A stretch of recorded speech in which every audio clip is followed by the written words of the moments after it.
جب ہم زندگی میں کسی کے ساتھ اچھا کرتے ہیں یا کرنے کی کوشش کرتے ہیں تو اس کے بعد ہمارے ذہن میں یہ خیال ضرور آتا ہے کہ وہ بھی میرے ساتھ اچھا کرے گا یا کرے گی۔ اگر اس طرح کے خیالات میرے ذہن میں یا آپ لوگوں کے ذہن میں آتے ہیں تو وہ غلط آتے ہیں، کیونکہ اگر آپ کوئی بھی کام کرنے کے بعد یہ سوچیں کہ اس کے عوض مجھے کچھ ملے گا، مجھے کچھ دیا جائے گا، میں اس کی امید رکھوں، اور اس کے بعد ہو سکتا ہے ویسا آپ کی زندگی میں نہ ہو، تو پھر آپ کو بہت زیادہ مایوسی ہوتی ہے۔ مایوسی سے بچنے کے لیے جو ایک چیز ضروری ہے کہ آپ کسی کی مدد کریں، کسی کا ساتھ دیں، اور یہ بھول جائیں کہ وہ بھی ایسے کرے گا، کیونکہ اگر آپ اس طرح کی باتیں ذہن میں رکھیں گے تو آپ مایوسی ہوگی آپ کو بہت زیادہ، اور زندگی میں ایسے مسائل کا سامنا کرنا پڑے گا جو آپ نے کبھی بھی نہیں بیئر کیے ہوگا۔ تو بہت سارے مسائل ہماری زندگی میں آتے ہیں، بہت ساری تنگی و دستی آتی ہے، اور مصیبتیں، تکلیفیں، آزمائشیں، سب کچھ آتا ہے،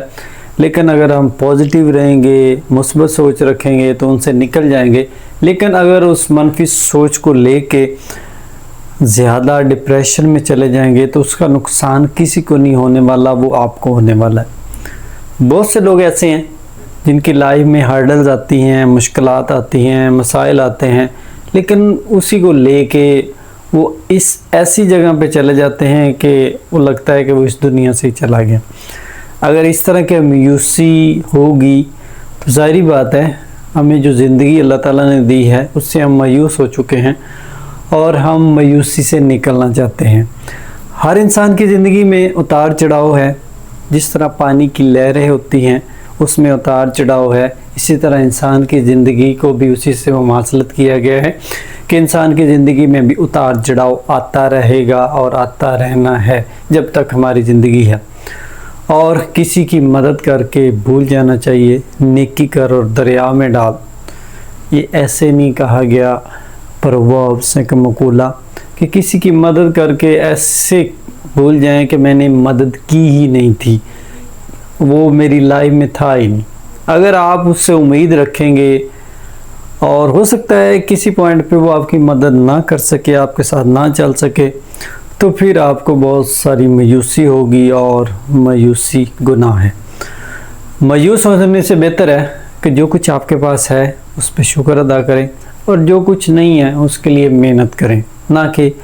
دوسروں کو دوش دیں، دوسروں کو کہیں کہ آپ کی وجہ سے مجھے نہیں ملا، اور آپ کے ذمہ دار ہو، آپ ہر چیز کے رسپانسیبل ہو، آپ نہ ہوتے تو میں کامیاب ہو جاتا، آپ میری زندگی میں آئے ہو اس وجہ سے مصیبتیں ہیں، پریشانیاں ہیں، آپ کی اٹیچمنٹ سے پہلے میں بالکل خوشحال تھا۔ تو یہ تمام چیزیں ہمارے ذہن میں جب پیدا ہوتی ہیں تو ایسے مسائل کو جنم دیتی ہیں کہ جن کے بارے میں ہم سوچ بھی نہیں سکتے۔ تو اسی لیے جب بھی کوئی کام کریں، کسی کی مدد کریں، کسی کے ساتھ چلیں، یا مشکل میں کسی کا ساتھ دیں تو دینے کے بعد بھول جانا چاہیے، کیونکہ ہماری جو سائیکالوجی ہے، انسان کی جو نفسیات ہے، اس کے مطابق یہی کہا جاتا ہے کہ وہ ایکسپیکٹ کرتا ہے، امید رکھتا ہے کہ میں نے جیسے اس کے ساتھ کیا ہے دوسرا بھی میرے ساتھ فیوچر میں ویسے کرے گا، لیکن ایسا نہیں ہوتا، اور بعض اوقات ہم ان معاملات سے گزرتے ہیں، اس کے بعد ہمیں پتہ چلتا ہے کہ جو میرا ایکسپیرینس تھا یہ ٹھیک نہیں تھا۔ اسی لیے ہر حال میں اللہ تعالیٰ کا شکر ادا کرنا چاہیے۔ اللہ تعالیٰ نے آپ کو ہر کوالٹی دی ہے، ہر نعمت دی ہے، ہر فیسلٹی دی ہے، اگر آپ اس کا شکر ادا نہیں کریں گے تو اللہ تعالیٰ آپ سے ناراض ہو جاتے ہیں، مجھ سے ناراض ہو سکتے ہیں، کیونکہ جو نعمتیں اللہ تعالیٰ نے ہمیں دی ہیں ہم ان کا شکر ادا نہیں کرتے، بجائے گلے شکوے کرتے ہیں۔ تو اسی لیے گلے شکوے کرنے کے بجائے ہمیں ان چیزوں کی طرف جانے چاہیے جو حلال طریقے سے ہم کما لیں، اپنے بچوں کے لیے، اپنی فیملی کے لیے، اور جتنے بھی ہمارے ارد گرد لوگ ہیں ان کے لیے ہم سہارا بن سکیں۔ ویسے سب سے بڑا سہارا تو اللہ تعالیٰ کی ساتھ ہے، لیکن اگر ہم محنت کر کے کسی کی ہیلپ کر دیں گے، اس کا ساتھ دے دیں گے، تو ہماری زندگی مزید آسان ہو جائے گی۔